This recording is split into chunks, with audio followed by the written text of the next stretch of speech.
Pour notre planète, le changement climatique est une réalité. Le réchauffement climatique multiplie les phénomènes météorologiques extrêmes qui bouleversent la vie sur Terre. Cyclones, ouragans, sécheresses, canicules, inondations, tempêtes ont vu leur nombre et leur intensité progresser de façon alarmante.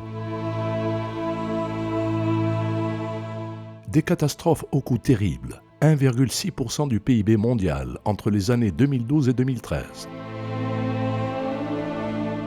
À ce rythme, ce coût pourrait aisément atteindre 4 à 5% en 2025 et 20% en 2050, menaçant les populations les plus pauvres et les plus vulnérables. Au Maroc, le changement climatique est déjà un fait. Réchauffement moyen estimé à 1 degré Celsius, baisse significative des précipitations de 26% dans certaines régions, accélération des phénomènes extrêmes, sécheresse et inondations, hausse des vagues de chaleur constituent les principaux phénomènes recensés durant les dernières décennies. Les projections à long terme prévoient une situation plus préoccupante encore, avec des hausses de température et des baisses de précipitations plus importantes. L'eau, véritable moteur du développement économique, se raréfie davantage sous l'effet du changement climatique. Les projections annoncent déjà que le Maroc sera en pénurie entre les horizons 2020 et 2050. Certaines zones sensibles, comme les oasis, seront particulièrement affectées. Il en résulterait une surexploitation des nappes, une baisse de leur niveau et une chute des débits des sources, voire même leur tarissement. Si ces projections sont confirmées, on s'acheminera vers une disparition à plus ou moins long terme d'un des patrimoines les plus importants du Maroc, avec de lourdes conséquences sociales, économiques et environnementales.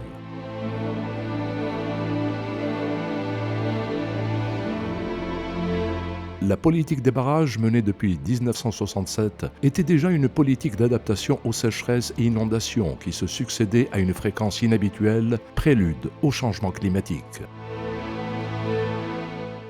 Une nouvelle stratégie a été mise en place pour la poursuite de la mobilisation de nouvelles ressources, une meilleure gestion de la demande et la protection des ressources en eau et des sites sensibles, bassins versants, oasis, lacs naturels, nappes. Le secteur agricole est sérieusement menacé par le changement climatique. Seront principalement affectées les cultures pluviales qui sont la base de l'économie des petits agriculteurs. Environ 71% des terres seront ainsi inaptes à cette culture.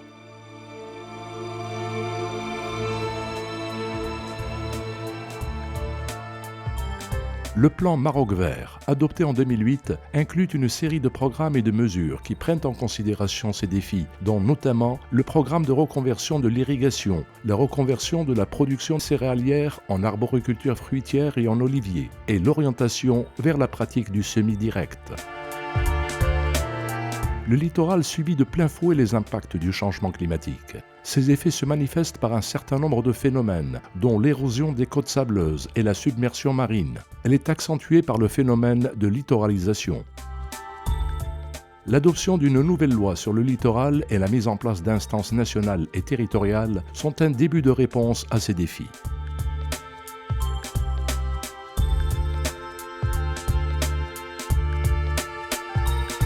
Les principales manifestations de la vulnérabilité de la forêt aux impacts du changement climatique sont souvent évoquées en termes de dégradation, dysfonctionnement, dépérissement des écosystèmes forestiers et incendies de forêt.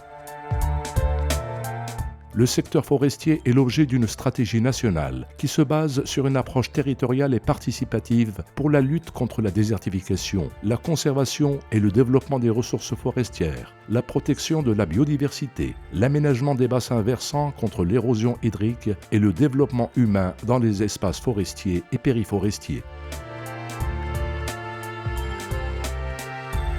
En plus des efforts entrepris par le Maroc pour adapter ses territoires aux effets du changement climatique, il est fortement engagé dans la transition vers une économie verte à faible émission en gaz à effet de serre.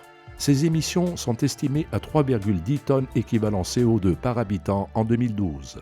À titre de comparaison, les émissions du Canada sont de 24,6 tonnes équivalent CO2 par habitant, soit 8 fois celles du Maroc pour une population équivalente.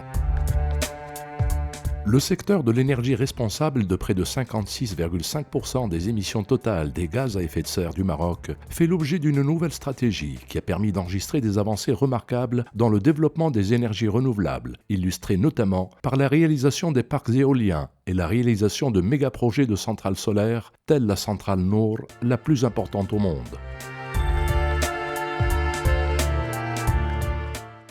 Le Royaume du Maroc est devenu l'un des acteurs majeurs de la transition énergétique dans le monde et plus particulièrement sur le continent africain.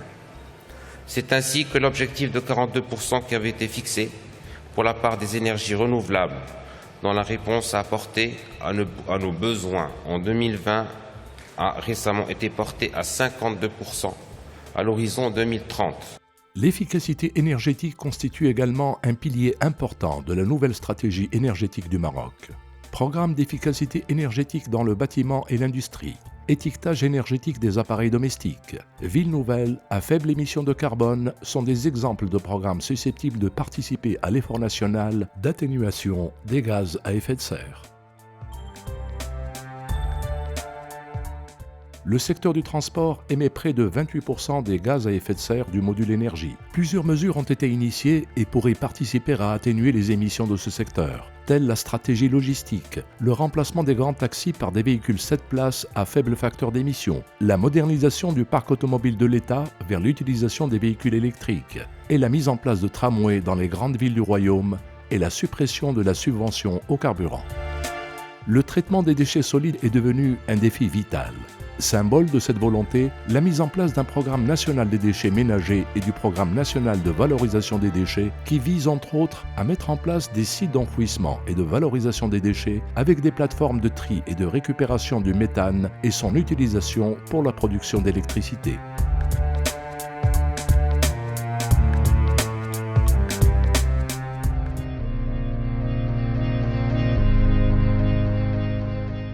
Sur le plan international, le Maroc est fortement engagé dans la mise en œuvre de la Convention cadre des Nations Unies sur le changement climatique, à travers la soumission de l'INDC Maroc au mois de juin 2015 et l'élaboration des communications nationales, dont la troisième vient d'être achevée avec l'appui du Programme des Nations Unies pour le développement.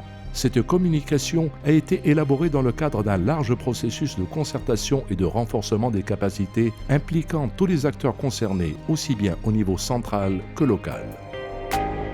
Et en organisant la 7e conférence des parties en 2001 à Marrakech, le Maroc participe activement au processus de négociation internationale lancé depuis la conférence de Rio en 1992 pour trouver un compromis permettant de limiter les émissions des gaz à effet de serre.